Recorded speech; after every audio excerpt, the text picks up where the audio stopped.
Hello girls, I hope you all are safe at home.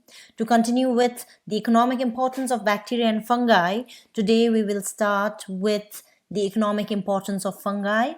Now, regarding the economic importance of fungi, remember that your syllabus comprises only of the role of fungi in breweries, bakeries, cheese processing, mushroom cultivation, and you need not even learn the processes of manufacture of these things. Okay, so now we all know what a fungi or a fungus is. We've seen funguses growing on lots of things, on the walls, in the food, in bread, in fruits which is getting rotten. Okay, the cottony substance that you see growing on these different things is actually a fungus. Now that means it does not have any chlorophyll.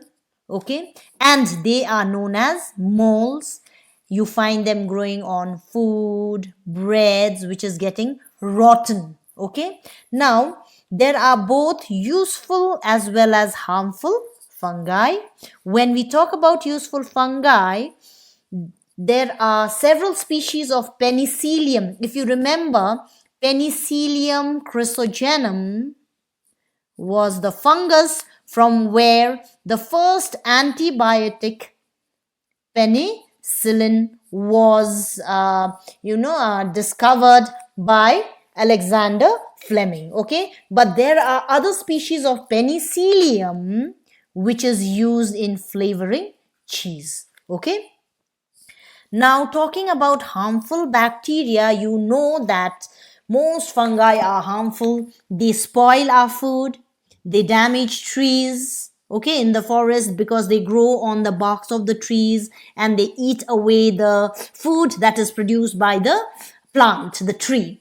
Now, Penicillium and Aspergillus, Penicillium is blue in color, Aspergillus is green in color. Okay, so these are the two common moles that we see around. We see them growing on oranges, lemons, and other citrus fruits. There are some fungi that also causes disease in our body. I think you all have heard about ringworms, which itches. Okay, so that is also caused by a fungi. Now, next time, if you see a greenish fungus growing on the outer skin of overripe or rotting oranges or lemons, be sure that it is some species of Penicillium. But please do not think that it can be used as penicillin. Now, of course, you know one of the useful role of fungi is in antibiotics, and you know an antibiotic is a substance which is produced by microorganisms which stops the growth of and kill other microorganisms. And I already told you the first antibiotic was penicillin. Okay, we already learned about it. Now, next is the role of fungi in industry. Now, fungi, they have a very big role in industry. Okay, the first one is in the production of wine. You know, wine is an alcoholic beverage. Okay, and they are the products of a process which is known as fermentation. When we talk about wine, even beer is produced by fermentation. And what is fermentation? It is a process in which microorganisms like yeast or even bacteria, they break down the carbohydrates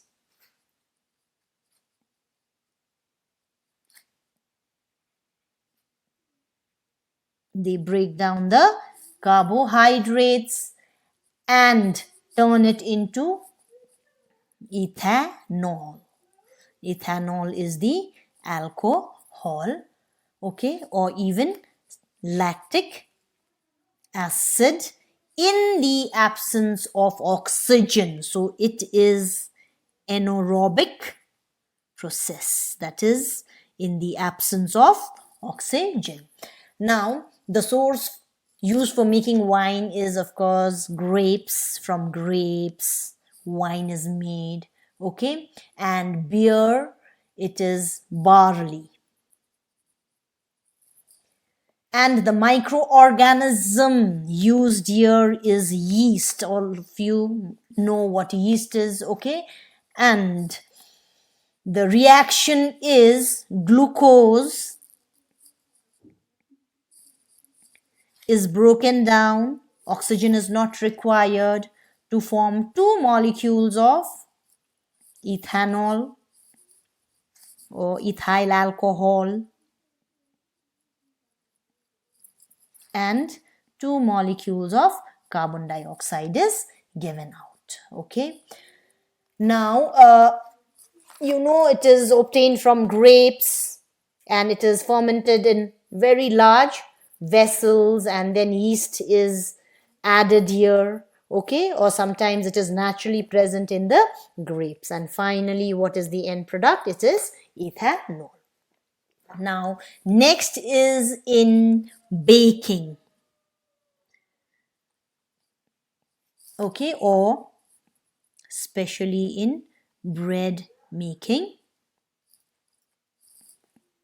In baking, you know, a mixture of flour and some ghee, okay, butter, salt, water is used to make dough, and the starch of the flour gets converted into sugar, and then yeast is added to it, okay, so that the sugar is fermented.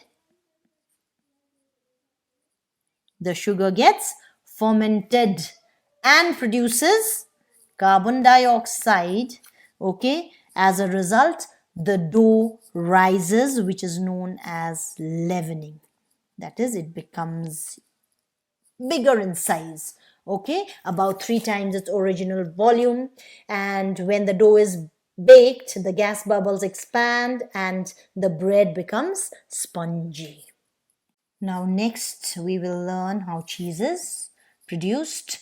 Now cheese, you know, it's a valuable food with lots of fat, protein in it, along with minerals like calcium, phosphorus, and vitamin like vitamin A, vitamin B. Okay, and you know that cheese is made from milk. Okay, the manufacture of cheese includes the following steps. The first one is known as curdling of milk. That is, milk is changed into curd. How? By adding a bacteria which is known as lactobacillus. So the milk will turn into curd, and the curd which is produced is separated from the liquid portion, whey. Whey is the liquid portion. So then after that, the curd is processed. That is, moisture is removed. And then at this stage, it is known as cottage cheese. If you've heard about cottage cheese, that means it is the second step in the production of actual cheese. And the third step, salt is added to it. Salting is done. What does it do? It removes extra moisture. If there is some moisture left, that moisture is removed so that there is no growth of any undesirable microorganisms. And finally, the fourth stage is known as ripening, where the curd is kept at a suitable temperature and humidity. The microorganisms added along with lactic acid bacteria, that is lactobacillus, in the first step gives a particular flavor to the cheese. Okay, now finally we move on to mushroom cultivation. Now, mushrooms, are of different shapes and sizes. Some have a cap, stalk, and in some, the stalk is absent.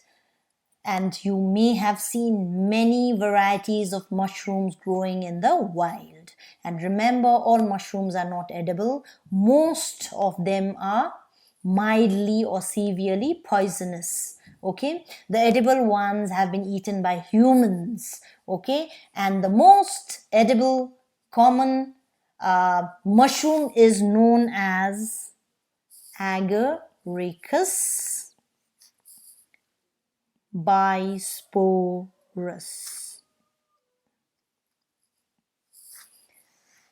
So there are three kinds of mushroom which is cultivated in India and even abroad.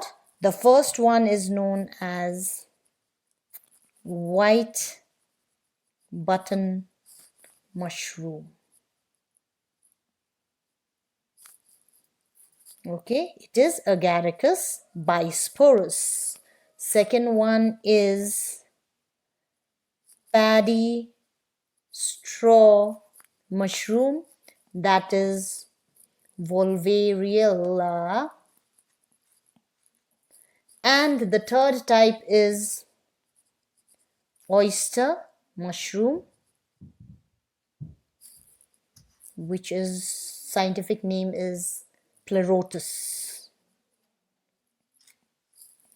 Okay, now mushroom cultivation is done indoors and very less land is required, and it can be grown on any compost which is based on various agricultural waste which are recycled.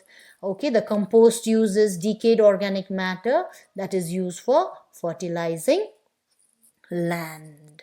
Now, white button mushroom, which is grown in India, has 5 main steps. Okay, the 5 main steps. The first one is known as composting, where the compost is prepared by mixing wheat or paddy straw, chicken manure, some organic and inorganic fertilizer, and then this compost is kept at 50 degrees Celsius for 1 week.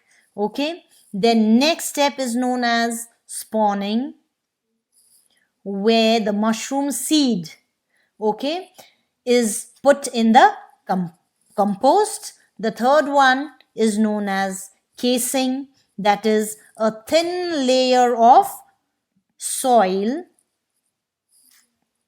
is spread over the compost. Okay, because this is very important. Why? Because it has to support the mushroom when it grows, it has to provide humidity or moisture, and it does not allow the drying of the compost, and it also helps to regulate temperature. Okay, and the fourth step is cropping and harvesting.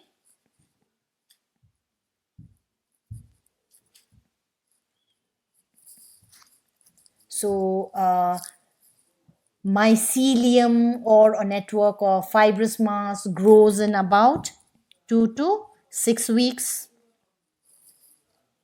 and then slowly the mushroom will grow, and finally the full grown mushrooms are harvested and taken out, and then the last step is their preservation. They must be preserved.